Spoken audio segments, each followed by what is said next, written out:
ಎಲ್ಲರಿಗೂ ನಮಸ್ಕಾರ. ಗರ್ಭಧಾರಣೆಯ ಆರಂಭದ ದಿನಗಳು ಅಲ್ವಾ? ಒಂದು ಕಡೆ ಸಂತೋಷ, ಇನ್ನೊಂದು ಕಡೆ ಸ್ವಲ್ಪ ಆತಂಕ. ಎಲ್ಲವೂ ಸರಿಯಾಗಿದೆಯಾ ಅಂತ ಮನ್ಸಲ್ಲಿ ಒಂದು ಸಣ್ಣ ಪ್ರಶ್ನೆ ಇದ್ದೇ ಇರುತ್ತೆ. ಆ ಸಮಯದಲ್ಲಿ ವೈದ್ಯಕೀಯವಾಗಿ ಎಲ್ಲವೂ ಸರಿಯಾಗಿದೆ ಅಂತ ಖಚಿತಪಡಿಸುವ ಮೊದಲ ಹೆಜ್ಜೆನೇ ಈ ವಯಬಿಲಿಟಿ ಸ್ಕ್ಯಾನ್. ಹಾಗಾದ್ರೆ ಬನ್ನಿ, ಇದರ ಬಗ್ಗೆ ಇವತ್ತು ವಿವರವಾಗಿ ತಿಳಿದುಕೊಳ್ಳೋಣ. ಎಲ್ಲ ಸರಿ ಇರಬಹುದು ಅಂತ ಬರೀ ಭಾವಿಸೋದಕ್ಕೂ ಖಂಡಿತ ಎಲ್ಲ ಸರಿ ಇದೆ ಅಂತ ಖಚಿತವಾಗಿ ತಿಳಿಯೋದಕ್ಕೂ ಅಜಗಜಾಂತರ ವ್ಯತ್ಯಾಸ ಇದೆ. ಈ ಸ್ಕ್ಯಾನ್ ಆ ಒಂದು ಆತಂಕದ ಸ್ಥಿತಿಯಿಂದ ಖಚಿತತೆಯ ಸ್ಥಿತಿಗೆ ಕರೆದೊಯ್ಯುವ ಮೊದಲ ಹೆಜ್ಜೆ. ಸರಿ, ಹಾಗಾದ್ರೆ ಈ ಭರವಸೆ ಅನ್ನೋದು ಹೇಗೆ ವೈದ್ಯಕೀಯ ನಿಶ್ಚಿತತೆಯಾಗಿ ಬದಲಾಗುತ್ತೆ? ಆ ಪಯಣದ ಮೊದಲ ಹಂತವನ್ನ ನೋಡೋಣ. ಗರ್ಭಧಾರಣೆಯನ್ನ ಖಚಿತಪಡಿಸ್ಕೊಳ್ಳೋಕೆ ಮೊದಲು ಮಾಡೋದು ಮನೆಯಲ್ಲೇ ಯೂರಿನ್ ಟೆಸ್ಟ್ ಅಲ್ವಾ, ಅಥವಾ ರಕ್ತ ಪರೀಕ್ಷೆ.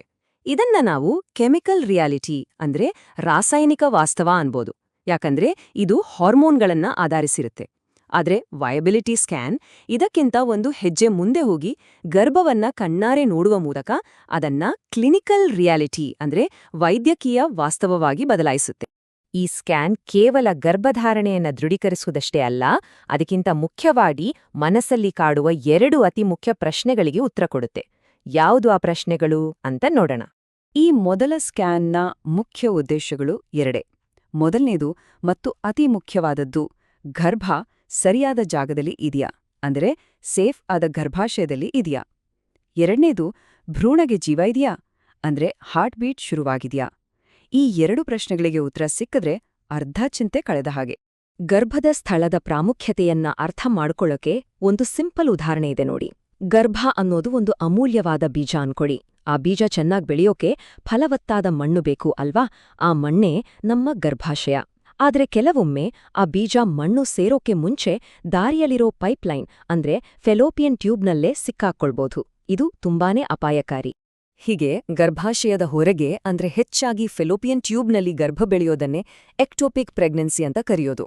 ಇದು ತಾಯಿಯ ಆರೋಗ್ಯಕ್ಕೆ ತುಂಬಾನೇ ಡೇಂಜರಸ್. ಅದಕ್ಕೆ ಇದನ್ನ ಮೆಡಿಕಲ್ ಎಮರ್ಜೆನ್ಸಿ ಅಂತಾರೆ. ಸೊ ಈ ಸ್ಕ್ಯಾನ್ ಮಾಡಿಸಿದಾಗ ಗರ್ಭಾಶಯದಲ್ಲಿದೆ ಅಂತ ಗೊತ್ತಾದ್ರೆ ಈ ದೊಡ್ಡ ರಿಸ್ಕ್ ಇಲ್ಲ ಅಂತ ನಿರಾರರಾಗಬಹುದು. ಇನ್ನು ಸ್ಥಳದ ಜೊತೆ ಈ ಸ್ಕ್ಯಾನ್ ಇನ್ನೊಂದು ಬಹಳ ಮುಖ್ಯವಾದ ಕೆಲಸ ಮಾಡುತ್ತೆ.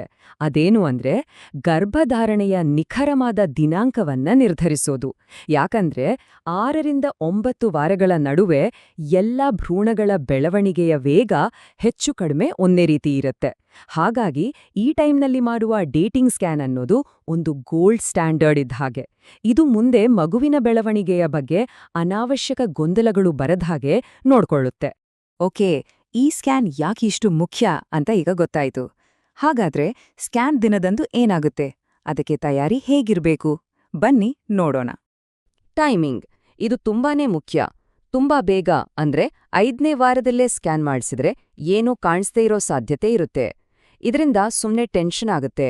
ಅದಕ್ಕೆ ಇದನ್ನ ಟೂ ಅರ್ಲಿ ಟ್ರ್ಯಾಪ್ ಅಂತಾನೂ ಹೇಳ್ಬೋದು. ಅದೇ 7ನೇ ವಾರ ಅನ್ನೋದು ಒಂದು ಪರ್ಫೆಕ್ಟ್ ಟೈಮ್. ಯಾಕೆಂದ್ರೆ ಆಗ ಹೃದಯ ಬಡಿತವನ್ನ ಸ್ಪಷ್ಟವಾಗಿ ನೋಡ್ಬೋದು. ಇನ್ನು ಸ್ಕ್ಯಾನ್ ಮಾಡೋ 2 ವಿಧಾನಗಳಿವೆ. ಒಂದು ಹೊಟ್ಟೆ ಮೇಲೆ ಮಾಡೋ ಅಬ್ಡಾಮಿನಲ್ ಸ್ಕ್ಯಾನ್. ಇದು ಒಂದು ಹಳೇ ಕಾಲದ ಟಿವಿ ನೋಡ್ದ ಹಾಗೆ ಸ್ವಲ್ಪ ಅಸ್ಪಷ್ಟವಾಗಿರ್ಬೋದು. ಇನ್ನೊಂದು ಟ್ರಾನ್ಸ್ ವಜೈನಲ್ ಸ್ಕ್ಯಾನ್ ಅಂದ್ರೆ TVS. ಇದು 4K ಅಲ್ಟ್ರಾ HD ಕ್ಲಾರಿಟಿಯಲ್ಲಿ ನೋಡ್ದ ಹಾಗೆ.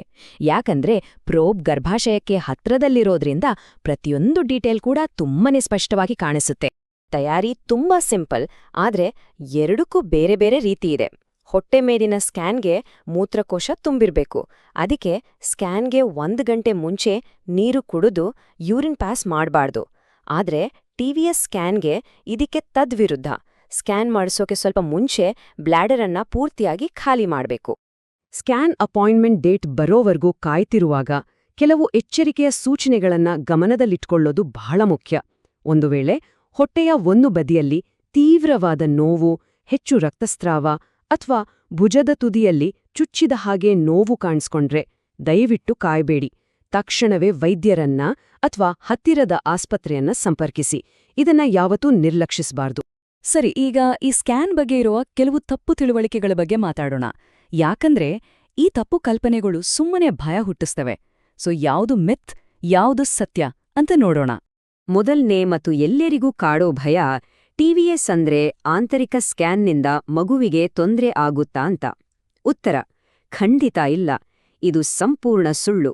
ಆ ಪ್ರೋಬ್ ಯೋನಿಯಲ್ಲಿ ಮಾತ್ರ ಇರುತ್ತೆ, ಗರ್ಭಾಶಯ ಅಥವಾ ಮಗುವನ್ನ ಮುಟ್ಟೋದೇ ಇಲ್ಲ. ನಿಜವಾಗ್ಲೂ ಹೇಳಬೇಕಂದ್ರೆ ಆರಂಭಿಕ ಹಂತದಲ್ಲಿ ಇದು ಅತ್ಯಂತ ಸುರಕ್ಷಿತ ಮತ್ತು ನಿಖರವಾದ ವಿಧಾನ.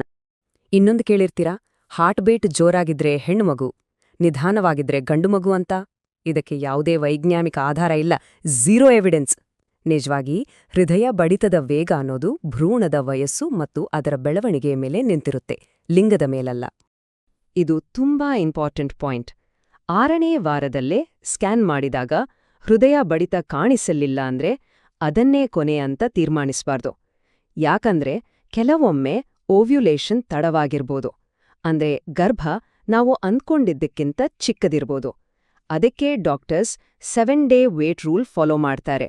1 ವಾರ ಕಾದು ಮತ್ತೆ ಸ್ಕ್ಯಾನ್ ಮಾಡಿ ಖಚಿತಪಡಿಸ್ಕೊಳ್ತಾರೆ.